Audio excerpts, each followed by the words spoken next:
intaynan cashirkeena bilaabin aan isla fahanno sida bal u tarmo virusku marka waxaan soo qaadan doonaa cell baynu sawiran doonaa cellkana waxaynu halkaa hoose ka dhigi doonaa cytoplasm marka cytoplasm markaynu ka dhigayno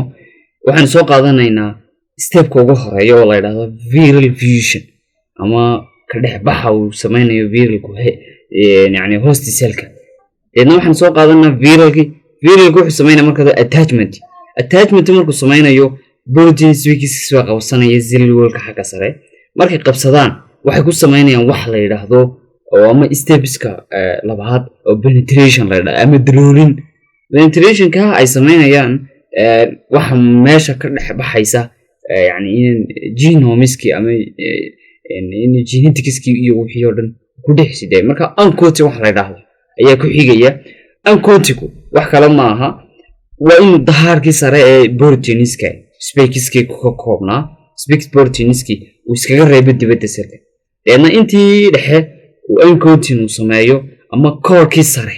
uu iska saaro waxa muhiim ah halka inuu proteinska ku sii dhex daayo haddii RNA iyo haddii ay noqoto DNA oo noqdo viruskuba inuu halka ku sii dhex daayo tusaale haddii aynu soo qaadano RNA uu ku sii dhex daynaya tusaale kan markuu RNA ku sii dhex daayo waxaan oranaynaa wax la yiraahdo haddana waxaan u sii sameeynaa wax la yiraahdo reverse transcriptase ama inaynu wixii sii bahleen marka transcriptase-ka uu sameynayo RNA-du DNA-du bedelaya RNA-da ayuu DNA-di loo bedelaya marka DNA-da ayaa lagu dhex bedelinaya marka step isaguna muhiim ah baa halkaa ku jira stepka ugu muhiimsan oo viralku ku taamo waa halkan marka waa integration inuu sameeyo integrationka oo host cellka DNA-da oo ku darsanayo viral DNA-di ayaa waxa la oranaya integration marka integrationka waxa ka qayb qaadanaya integrase enzyme la yiraahdo oo isku nabaya yani viral DNA-da ama RNA-di iyo DNA-da hostigu lahaa marka waxa dhacaysa laba soo bixi doona viral genome RNA iyo wax la yiraahdo viral messenger RNA haddii labadaasi soo baxaana translation wax la yiraahdo dhacaya translationkaas markay dhacaan waxa muhiim ah halka inuu soo baxay wax la yiraahdo ama stepka la yiraahdo packaging assembly inuu wixii isqa qabsadaan oo isku soo ururaan wixii oo yani message yani genetics-ki iyo nucleotides-ki wixii oo dhan marka uu noqdo inuu barin sameeyo oo ka baxo meesha deena uu mature noqdo cell dhammaystiran oo uu leeyahay virusku marka sidaas u yar dhaxaa marka waxa muhiim ah in dawooyinkan halka meelaha xidhayaan qaarkood uncoated qayb qaabilsan transcriptase qaabilsan qaar penetration for herpes virus and zika megalovirus infectionska dawooyinkan loo isticmaalo herpeska iyo zika megaloviruska labadan virus dawooyinka baa kamid ah dawooyinkan acyclovir cadaverine benziclovir iyo kuwaas kamid ah iyo vescrad iyo ginsiclovir benziclovir marka dawooyinkan waxaan ku dhigan doonaa inta soo socotay hadduu rabo ogolaado antiherpeticska waa bird yani herpesiska ku ugu waaweyn bay ka jiraan herpesisku sida tusaale ahaan in cunuhu qof xanuuno qofka encephalitis-ka yani in maskax viralka ku dhaca ama infectionska viralka keena genital infectionska yani xubnaha taranka iyo genital area-da dawooyinkan inta badan loo isticmaalo yani dawooyinkan inta badan antiherpeticska waa dawooyin inta badan ku fiican effectiveness ku ah tusaale ahaan acute phaseska iyo latent phaseska infectionska ku dhacaya haddii aanu without effect during the latent phase yani haddaanu xataa lahayn waa dawooyin inta badan ku wacan qofka marka la siiyana dib uguma soo noqdo infectionkaasi acyclovir waa dawooyinkan marka hore dawadii ugu horeysay herpesiska aanu isticmaalno inta badan laakiin mechanism action waxa weeyaan waa xidhaa inhibitors viral DNA polymerase ama DNA polymerase waa kii inta badan sameynaya isku dhadhajinaya markii protein synthesis ku dhacay kaas way xiraysaa deena replication halkaas ugu joogsanaya waxa activity and clinical uses ka loo isticmaalo waxa kamid ah waxa ku jira bahalka la yiraahdo viruska la yiraahdo Herpes simplex virus iyo varicella virus labadaas shikeelas kii keenay marka waxa inta badan la yiraahdo topical bay ku jirtaa oral waa laga qaadan karaa IV virus waa laga qaadan karaa laakiin has a short half life value intanba waa short half life marka IV ga laga qaadanay waxa la yiraahdaa reducing waxay hoos u dhigtaa activities clinical uses ka loo isticmaalo waxa kamid ah in ay lagu daweeyo Herpes simplex virus iyo varicella virus marka inta badan waxay jirtaa topical oral IV marka laakiin IV waxa la yiraahdaa waa short half life marka cimrigeega ayaa gaaban inta badan waxa la yiraahdaa hoos waxay u dhigtaa chickenpox-ka early chickenpox-ka marna waxa loo isticmaalaa in prophylaxis loo isticmaalo dadka immunocompromised patients dadka immunity-ga hooseeyo in prophylaxis loogu sameeyo marka dadka AIDS-ka qabo kala haya HIV infections dadka ah dadka cancer-iska qabo dadkaas ayaa looga hortagaa si aanay labadan cadan u saameyn side effect-ga waxa kamid ah in yar la isticmaalo all yani waa kuma badna macnaha laakiin inta badan waxa la isticmaalaa IV-ga inta badan waxa la yiraahdaa waxa qofka ay ku keentaa in castelioria in qofku crystals lagu arko kaadidiisa marka qofku full hydration iyo qofku inuu yeesho neurotoxicity laakiin inta badan waxa la yiraahdaa isna hepatotoxicity ma keeno marka castelioria iyo waxa ugu muhiimsan neurotoxicity neuron iyo castelioria in crystals lagu arko kaadidiisa neurotoxicity in yani neuron toxic noqdo neurons saahan qofku headache yani calaamadihii neuron symptoms ka u yeesho chloroquine waxa weeyaan marka afka laga qaato kadib waxa si dhaqso loogu badaa bypass metabolism by chloroquine kaasoo in badan ay yani isku calaamad yihiin chloroquine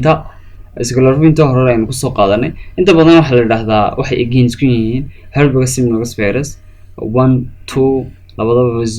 varicella virus iyo Epstein-Barr virus iyo waxa la yiraahdo Herpes hepatitis B virus labada saddexda qaybood ayuu dawadani ay active ku tahay marka waxa la sameeyaa activation la sameeyaa deedna waxa dhacaysa in timing geneski infected cells yani infect gareeyo marka dambana waxa dhacaysa in tartan uu ka dhaxeeyo ama tartankii ka dhaxeeyay in la xiro DNA polymerase deedna blockage DNA synthesis la xiro mechanism-keega waa inta badan waxa la yiraahdaa unlike chloroquine basic chloroquine ma sababa wax gene termination la yiraahdo ama uma saamaxa in gene termination sameysmo gene termination in la fahanto jeclahay ama labaad ku soo celiyo basic chloroquine waxa weeyaan waxa afka laga qaataa marka afka laga qaato basic chloroquine waxa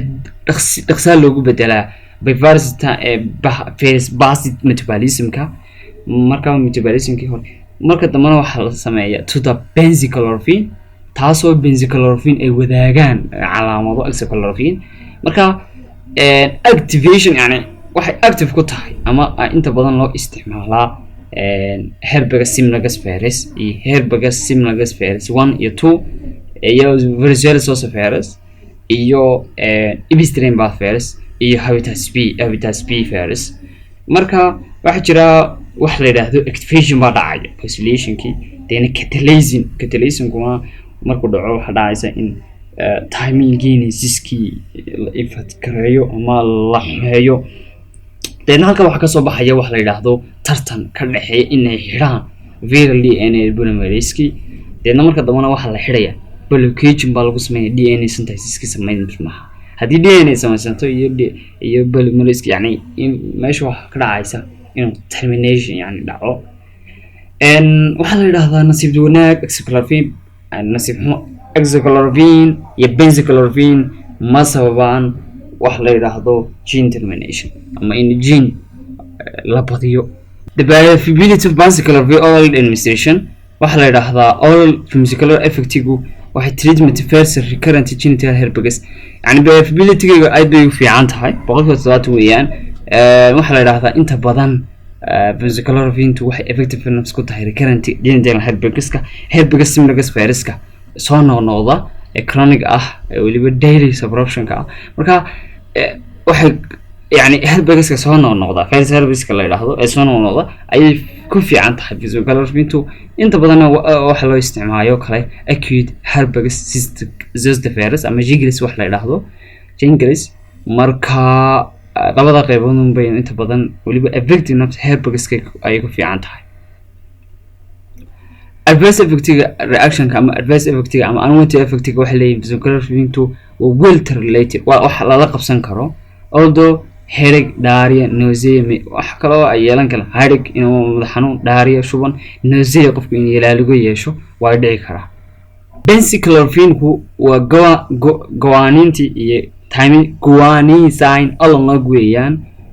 waxna waa ku replication ku diiday inay taaminka isqa qabsadaan yani nucleotideski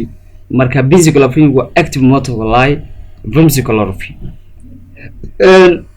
guanine to intaasum bay activation kaas metabolism ku inuu dhaco iyo guaninti iyo in ay guaninti iyo taaminti iyo cytosine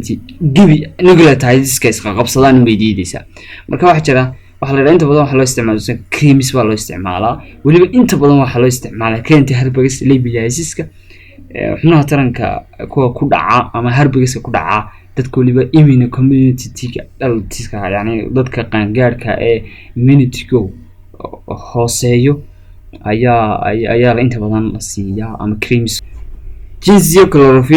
waa mechanism functionka waxa kamid ah waxay la mid yihiin oxychloroquine waxay ahayd qaar xidha DNA polymerase waa intaas ay noogu filan DNA polymerase hadii la xidhana meesha proteins ma soo baxayo ama replication badan oo yani inuu qof yani viruskaas sii bato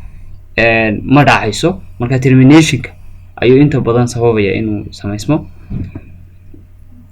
clinical useska waxa la isticmaalaa herpes simplex virus varicella virus iyo cytomegalo virus inta badan prophylaxis baa loo isticmaalaa mar xilliga la joogo cytomegalo virus infectionska sida qof dadka AIDS-ka qaba iyo dadka kaliyaha transplant gacan ku dhaca lagu sameeyay marka in yani qofka yani tusaalaan kaliya laga bedelay marka dadka in la siiyo ay dadka immunity-ga hooseeya side effect-ga leedahay waxa weeyaan dosage limited-ka hematosis yani in dosage limited hadii aan la siin ama uu xaddigu bato waxa la yiraahdo waxay keentaa hematotoxicity ama in la yiraahdo leukopenia ama thrombocytopenia yani inay yaraadaan leukocyteska iyo thrombocyteska inay yaraadaan sidoo kale waxa jira fever rush iyo gastriuria inuu yeesho qofku jijir inuu qofku yeesho gariid ama suuxitaan qofku yeesho waliba overdose marka la isticmaalay mechanism of action-ka ay leedahay vascular waa qayb kamid ah dawooyinka inta badan waxa la yiraahdaa waxay xidhaa inhibition ku sameeyay DNA RNA polymerase uu leeyahay marka tii horun bay soo bashahan laakiin DNA ba RNA ba tan raacday waxay la mid tahay wax kuwan use identical waxay la mid tahay marka benziclofenac marka loo geeyo waliba voice excloroquine resistance marka waxay leedahay side effective leedahay wax kamid ah in dosage limit yani neurotoxicity marka qaarkood waxa la yiraahdo tumors u yeesho qofku tumors yani girgiriir seizure qofku suuxitaan caadi yeesho keyforeinku waxa weeyaan waxay xidhaan viral DNA synthesis inay samaysanto viralku inuu sameeyo DNA synthesis marka waxa jira nucleotide cytosine ki iyo nucleotides ki baa wax dhacaysa no phosphorylation required yani uma baahanayso inay phosphorylation samaysato phosphate ki yani marka available inta badan waxa la awoodaa IV-ga iyo intraviral injection iyo topical marka saddexda qaybood baa la ogaanaya yani available ka waxa ah IV iyo intraviral iyo injection iyo topical saddexdaas form bay u jirtaa inta badan waxa loo isticmaalaa in yani lagu daweeyo sida magaala virus waliba hepatitis-ka in immunocompromised patients markii dadka immunity-gu hooseeyo sida magaala virus waliba markay yani isha indhaha iyo infections ku dhaco inta badan disadvantage waxa kamid ah nerve toxicity in qof kaliyu sumoobaan